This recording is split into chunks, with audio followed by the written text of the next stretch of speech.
संघर्ष सेनेच्या वतीनं सोमवार दिनांक 29 जानेवारी रोजी ओबीसी आणि धनगर समाज आरक्षण बचाव मोर्चा काढण्यात येणार आहे।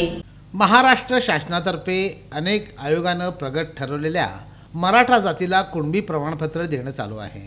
हे ओबीसी प्रमाणपत्र त्यांना घरपोच होत आहे। आता यानंतर होणाऱ्या कोणत्याही नोकर भरतीत प्रगत उमेदवार ओबीसी म्हणून अर्ज दाखल करू शकतो।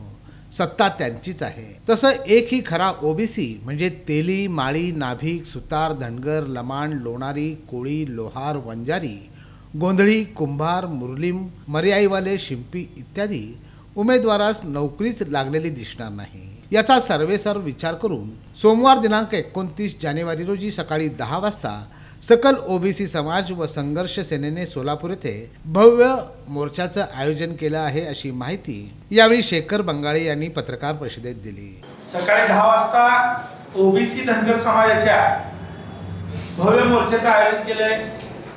गेल्या अनेक दिवसापासून, अनेक वर्षापासून धनगर समाजाचा एसटी आरक्षणामध्ये 36व्या क्रमांकावर उल्लेख असताना सुद्धा जाणून अनेक राजकीय पक्ष असतील, सत्ताधाऱ्यांनी समाजाच्या तोंडाला पानं पुसण्याचं काम केलेलं आहे।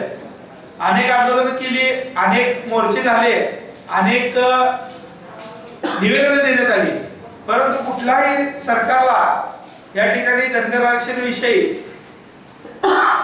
अंमलबजावणीविषयी त्यांना एक अंमलबजावणी केली गेली नाही। या पत्रकार परिषदेस माधुरी पाल पल्लीवार, निमिषा वाघमोडे, श्रीधर सोनटकले, प्रवीण चाफा कारंडे इत्यादींची उपस्थिती होती।